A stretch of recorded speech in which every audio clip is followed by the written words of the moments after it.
नमस्कार, आप देख रहे हैं लोकोत्तर न्यूज। मैं हूं आपके साथ हर्षिता। आइए करते हैं खबरों से शुरुआत। कोरोना वैक्सीनेशन के लिए शनिवार 2 जनवरी को भोपाल के 3 वैक्सीनेशन केंद्रों पर ड्राई रन सफलतापूर्वक संपन्न हुआ। कोविड ऐप पर वैक्सीनेशन के लिए चुने गए 75 व्यक्तियों के सफलतापूर्वक ड्राई रन में रिहर्सल में वैक्सीनेशन होने के आंकड़े 11 बजे के बाद ऑनलाइन प्रदर्शित होने लगे। वैक्सीनेशन केंद्र गांधीनगर स्वास्थ्य केंद्र, गोविंदपुरा स्वास्थ्य केंद्र और LN मेडिकल कॉलेज कोलार में बनाए गए थे। इन 3 वैक्सीनेशन केंद्रों पर जिनका वैक्सीनेशन किया जाना था, उनका पूर्व में चयन कर लिया गया था।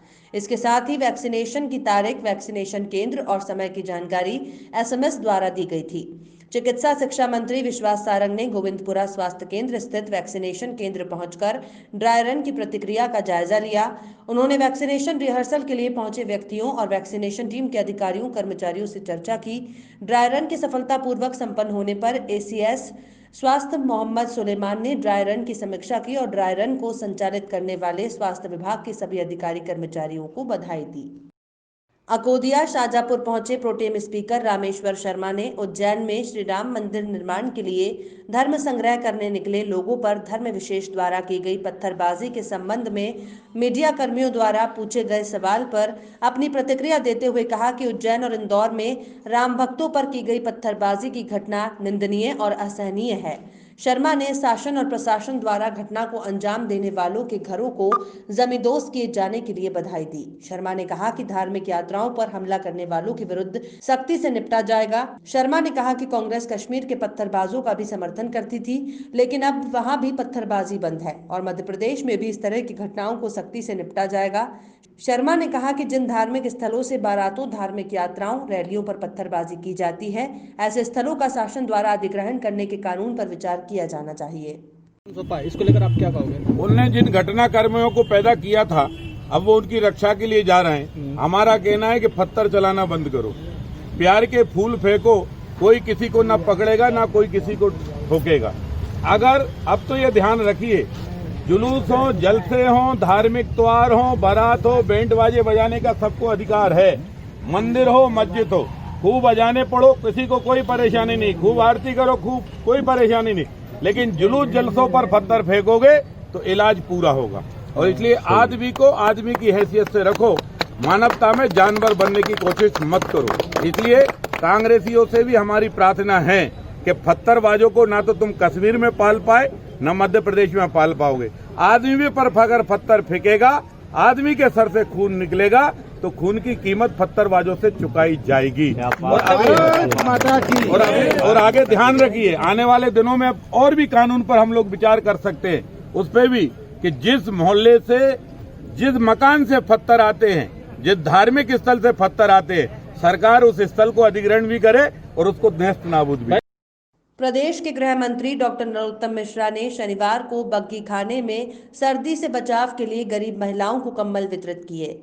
बग्गी खाना में कंबल वितरण के लिए महिलाओं को कतार में बिठाया गया और मंत्री डॉक्टर नरोत्तम मिश्रा की उपस्थिति में भाजपा कार्यकर्ता और पदाधिकारियों और समाजसेवियों ने गरीब महिलाओं को एक एक कर कंबल वितरित किया। इस अवसर पर पूर्व विधायक डॉक्टर आशाराम अहिरवार, पंकज शुक्ला, गन्नी राजा, प्रशांत ढेंगुला, योगेश सक्सेना, डॉक्टर सलीम कुरैशी, गोविंद ज्ञानानी, जीतू कमरिया, पंकज गुप्ता सहित अन्य भाजपा नेता उपस्थित रहे। डॉक्टर मिश्रा ने कहा कि दतिया में कड़ाके की सर्दी पड़ रही है। छतरपुर जिले के राजनगर में तहसील के अधिकारियों के संक्रमित होने की वजह से न्यायालय कार्य ठप पड़ा है। शनिवार को तहसील परिसर में सन्नाटा पसरा रहा। अधिवक्ता श्याम बाबू त्रिवेदी ने बताया कि राजनगर तहसील के SDM तहसीलदार के संक्रमित होने की वजह से यहां अस्थायी रूप से लवकुश नगर के SDM और तहसीलदार को चार्ज दिया गया है, लेकिन वे खरीफ की फसलों के मुआवजे के कार्य में ही व्यस्त रहते हैं। इस कारण न्यायालय कार्य लगभग बंद है, जिस कारण आसपास के ग्रामीण परेशान हो रहे हैं। हमसे संपर्क करते हैं तो हम उन्हें सिर्फ अगली तारीख दे पाते हैं। आज तहसील में इतना सन्नाटा क्यों है? आदरणीय शुक्ला जी, सन्नाटे की 2 वजह हैं। पहला तो न्यू ईयर है, लेकिन इससे बड़ी वजह और मूल वजह है तहसील के अधिकारियों और कर्मचारियों का संक्रमित हो जाना। क्या SDM तहसीलदार दोनों संक्रमित हैं? बिल्कुल। तो उनकी जगह कोई और अधिकारी यहाँ पर? हाँ, अस्थायी रूप से लवकुश नगर के अनुविभागीय अधिकारी और तहसीलदार महोदय को चार्ज प्राप्त हुआ है, लेकिन वे लोग जो खरीफ की फसलों का मुआवजा है जो फेल पेमेंट है उसके कामकाज में ही लगे रहते हैं, न्यायालयीन काम बंद है। तो ग्रामीण जो आते होंगे ना तो समस्या होती निश्चित है। तौर पर वो परेशान है और ग्रामीण बड़ी उम्मीद से आते हैं, उनको लौटना पड़ता है। हम तो यही उम्मीद करते हैं कि अतिशीघ्र हमारे ऊर्जावान अधिकारी आकर वापस काम संभालेंगे, स्वस्थ हो जाएंगे। तो अधिवक्ताओं से ही वो संपर्क करते होंगे, तो क्या आपने अपने माध्यम से कहीं ऊपर तक ये बात पहुंचाई कि यहाँ के कार्यक्रम प्रभावित हो रहे हैं? ऊपर तक बात इसलिए नहीं पहुंचाई कि अभी तो हम इंतजार कर रहे हैं कि क्वारंटाइन का समय पूरा हो और अधिकारी लोग कामकाज संभालें। हाँ, अभी तो जो ग्रामीण क्षेत्र से पक्षकार आते हैं उनको हम लोग तारीखें दे पाते हैं, तारीख पर तारीख दे रहे हैं, सच्चाई है। मंदसौर जिले के कचनारा गांव में दो युवकों में मां की गाली देने को लेकर विवाद हो गया था, जिसके चलते किसी गांव के रहने वाले चंद्रपाल आंजना की गोली मारकर हत्या कर दी गई। चंद्रपाल आंजना को गोली मारने वाले युवक का नाम सुल्तान पिता नागू आंजना है। पुलिस ने मामला दर्ज कर लिया है और हत्या करने वाले युवक की तलाश कर रही है। मिली जानकारी के अनुसार चंद्रपाल का सुल्तान आंजना की मां से कुछ विवाद हो गया था, जिसमें उसने सुल्तान आंजना की मां को गाली बक दी। आक्रोशित सुल्तान आंजना ने कुछ ही देर में पहुंच चंद्रभान आंजना को गोली मार दी, जिससे उसकी मौके पर ही मौत हो गई। मृतक चंद्रपाल के भाई सूरज आंजना ने बताया कि कोई आपसी विवाद हो गया था, जिसमें मां की गाली देने पर सुल्तान आंजना आया और गोली मार दी। हमने इसको पानी पिलाया और अस्पताल लेकर आए। मंदसौर एसडीओपी सौरभ कुमार ने जानकारी देते हुए बताया कि कोई मामूली विवाद हुआ था, जिसके चलते चंद्रपाल नाम के युवक को गोली मारी गई है, जिसमें उसकी मौत हो गई। आरोपी को पकड़ने के लिए टीम भेज दी गई है। बाकी मामले की जांच चल रही है। सर, क्या है पूरा घटनाक्रम और क्या पूरा मामला? पुलिस को सूचना मिली कि कचनारा गांव में एक चंदू नाम का जो लड़का है उसकी गोली मार दी गई है, जिसमें मौके पे पुलिस बल पहुंचा वहां पे और जानकारी मिली कि सुल्तान नामक व्यक्ति जो है लड़का है, उसने आपस में सभी दोस्त है, उसने खेत पे जब ये लोग 4 लोग बैठे हुए थे तो वहाँ पे अचानक से गया और पूछ के उसने गोली मार दी। क्या वजह थी?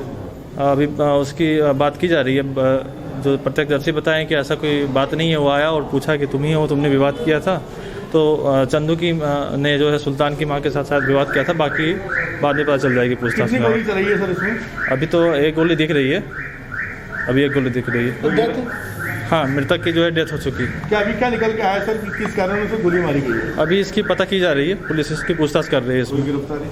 हाँ, गिरफ्तारी ने इसके लिए टीम रवाना कर दिया गया है और गिरफ्तारी करने की जल्दी से जल्दी कोशिश की जा रही है। नाम और पोस्ट? मैं सौरभ कुमार, अनुविभागीय अधिकारी मंदसौर। मध्य प्रदेश में दबंगों के खिलाफ सरकार की मुहिम जारी है। इसी तारतम्य में शनिवार को भोपाल के थाना हनुमानगंज क्षेत्र में शातिर निगरानी बदमाश बॉबी और अहमद और आरफिन के अवैध निर्माण तोड़ने की कार्रवाई की गई। थाना हनुमानगंज क्षेत्र में बॉबी और अहमद उर्फ आरफिन शातिर नकबजन, जो ऑर्गेनाइज तरीके से देश के अन्य शातिर नकबजनों से संपर्क कर भोपाल और अन्य राज्यों में वारदात को अंजाम देते हैं, उनके अनाधिकृत मकान को तोड़ने की कार्रवाई की गई। पुलिस ने बताया कि उक्त शातिर बदमाश निगरानी जिला बदर हैं, जिस पर 3 दर्जन अपराध पंजीबद्ध हैं। अभी 2 मामलों में घोषित इनाम में फरार हैं। फिलहाल खबरों में इतना ही। और भी खबरों के अपडेट्स के लिए आप देखते रहिए लोकोत्तर न्यूज।